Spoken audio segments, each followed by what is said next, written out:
آپ جانتے ہیں کہ جموں کشمیر لداخ ایک ایسی اسٹیٹ جس کو اس وقت کے مہاراجا نے جب ملک کے حوالے کیا تو یہ ایک اسٹیٹ کانٹیننٹ کے برابر تھی.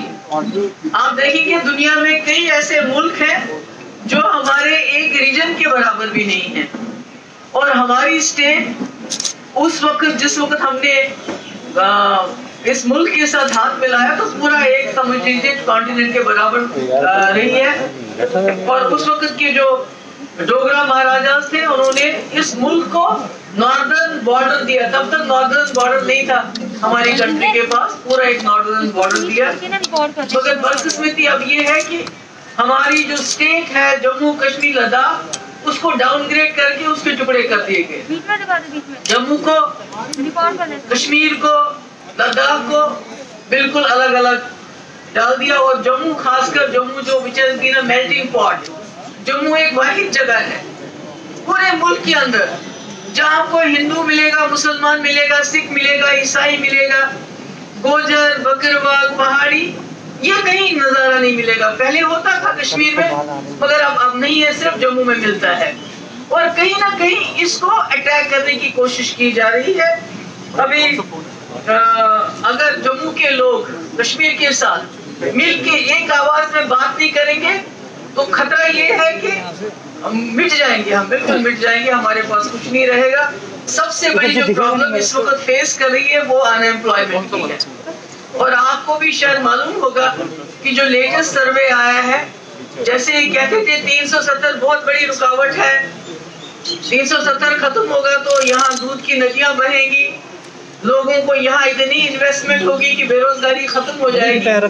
مگر آپ کو یہ جان کے تعجب ہوگا کہ اس وقت پورے ملک میں سب سے زیادہ جو ان ایمپلائمنٹ ریٹ ہے وہ جموں کشمیر میں ہے. دیٹ از آلموسٹ 18%, یعنی 2 ڈیجٹس میں ہماری ان ایمپلائمنٹ چلی گئی ہے. اسی طرح جو کام تھے ترقی کے اور جو یہاں انڈسٹری پہلے ہوتی تھی تو اس میں اسٹیٹ گورنمنٹ کا یہ ہوتا تھا کہ جو یہاں کے لوگ ہیں ان کی تعداد باہر کے لوگوں سے زیادہ ہو. مگر آج کوئی پوچھنے والا نہیں, اگر چھوٹی تھوڑی بہت سبسڈی کے لیے جو لوگ انڈسٹری لگاتے بھی ہیں تو وہ باہر سے زیادہ لوگوں کو لاتے ہیں اور یہاں کے نوجوانوں کو نہیں رکھتے ہیں. اس کے علاوہ جب ہم دیکھتے ہیں کہ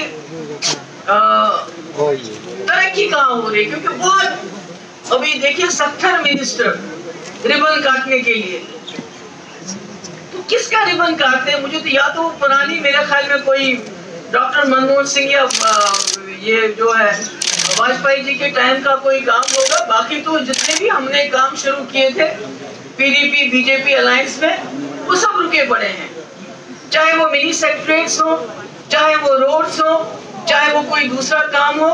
اور جو کام ہم نے CRF کے انڈر اٹھائے تھے جس کے لیے ہزاروں کروڑ روپے آیا تھا, جس کی ٹینڈرنگ ہوئی ہے, ان کو بھی بند کر دیا ہے, ان کو بھی بند کر دیا ہے. اور الٹا جو کہیں پر نئے کام بھی شروع کرنے تھے وہ بھی نہیں ہو رہا ہے. جو پچھلے 2 سال میں یہاں ہو رہا ہے کشمیر میں, تو لوگوں کو سیکورٹی کے نام پہ ڈرایا دھمکایا جاتا ہے, خاموش کیا جاتا ہے. مگر جموں کی اکانومی کو چوک کیا جا رہا ہے, پوری طرح سے چوک کیا جا رہا ہے. آپ یہاں دیکھ لیجئے, شروع کیجئے مائننگ سے, مائننگ کے کانٹریکٹس باہر والوں کو جو لاکھوں اربوں روپے کما رہے ہیں, اور یہاں جو ٹریکٹر ٹرالی والے لوگ ہیں جس کے ساتھ یہاں ہزاروں نوجوان جڑے ہوئے ہیں جو بیچارے چلاتے ہیں, ان کو پکڑ کے لے جاتے ہیں, یا تو رشوت دے 10,000 روپے, نہیں تو 70,000 روپے ان کو کورٹ میں دینا پڑتا ہے. اسی طرح سے جو ٹرانسپورٹرز ہیں وہ بہت مشکل حالات میں ہیں اس وقت. آپ کا ٹول پلازا کا جو ٹیکس ابالش کر کے یہاں کے دکانداروں کو بہت اس کی مہنگی قیمت چکانی پڑ رہی ہے. آپ کے یہاں جو نئی ایکسائز پالیسی آئی, جتنے بھی یہاں جو نئی دکانیں کھلی اور اس میں بھی باہر کا بہت بڑا حصہ ہے, ان کا کاروبار بڑھانے کے لیے جو یہاں پر باز چل رہے تھے ان کو بند کیا, جس کی وجہ سے ہزاروں نوجوان یہاں بے روزگار ہو گئے ہیں. تو کہنے کا مقصد ہے کہ جو بھی کچھ جہاں سے بھی, اور اس کے اوپر جو لیٹسٹ جو مشکل ہے وہ یہ ہے کہ یہ جو ریلائنس کے آؤٹ لیٹس یہاں کھول رہے ہیں, تو یہاں کا جو غریب دکاندار ہے